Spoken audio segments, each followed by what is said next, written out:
menerjemahkan mantik dari bahasa yang pertama kali menerjemahkan mantik dari bahasa Arab ke bahasa yang dari bahasa Yunani ke bahasa Arab itu namanya Abdullah bin Makfa namanya. Abdullah bin Makfa.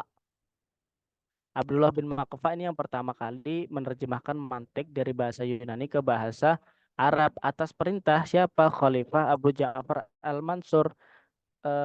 Ya, Abu Ja'far Al-Mansur.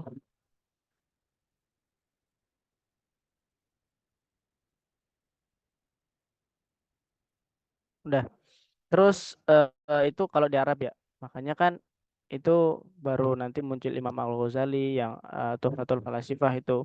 Tapi tentunya ketika menerjemahkan mantik dari bahasa Yunani ke bahasa Arab, itu tuh orang-orang Islam tuh udah membuang sisi-sisi negatif dari mantik yang membahas tentang ketuhanan, yang membahas tentang merusak akidah itu udah dibuang semua.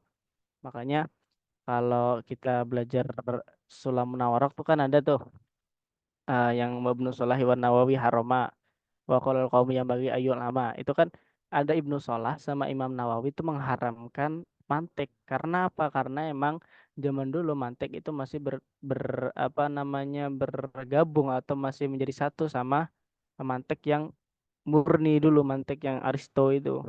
Makanya Ibnu Salah sama eh, Ibnu Salah sama Imam Nawawi itu mengharamkan. Terus yang membolehkan itu kalau nggak salah tuh Imam Ghazali. Imam Ghazali itu membolehkan. Eh, ya Imam Al-Ghazali. Waqala qaumun yang bagi ayu lama. Jadi ilmu mantik itu termasuk ilmu yang harus diketahui. Karena apa? Karena ya itu asimatun dzihni anil khota'i fi tafkir. Bahkan ada yang bilang kalau orang nggak belajar mantik itu ilmunya nggak bisa dipercaya gitu. Makanya ya itulah pentingnya. Nah, udah ya jadi itu sejarahnya di Arab. Jadi munculnya ya ketika Khalifah Abu Ja'far Al-Mansur itu entah itu abad berapa itu Khalifah Abu Ja'far. Bani Abbasiyah kalau nggak salah. Nah, adapun awal masuknya mantek di barat di Gorbia itu tuh pada abad ke berapa nih? Abad ke-12, abad ke-11 12-an. Abad ke-11 12-an. Jadi zaman dulu mantek tuh di barat tuh juga nggak dibolehin. Itu dulu kan barat itu dikuasai sama pendeta pendeta gereja apa namanya nih?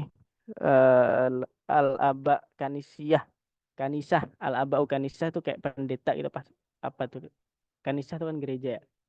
Sama pemuda-pemuda gereja itulah itu mengharamkan orang-orang barat untuk belajar mantik. Karena apa?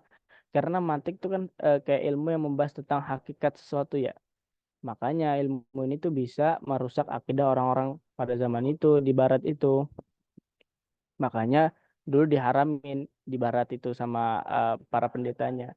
Tapi lama-kelamaan ketika pemerintahan atau kekuasaan itu udah nggak dipegang sama orang-orang gereja atau pendeta-pendeta itu, baru orang-orang barat tuh baru belajar.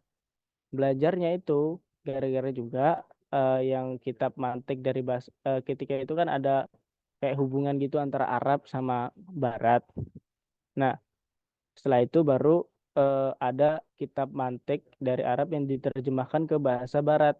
Makanya orang-orang Barat juga belajar mantik juga.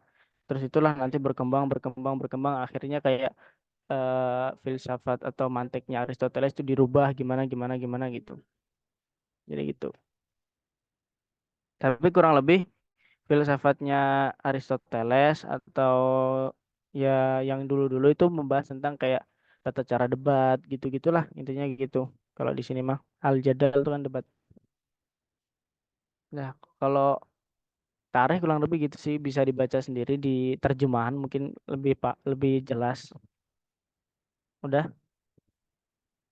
tarikh juga kayaknya juga nggak terlalu banyak nanti yang keluar. Ada yang ditanyain nggak?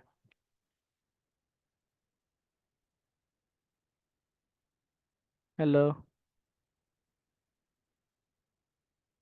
ada yang masih bingung nggak? Yang dari awal sampai akhir nih.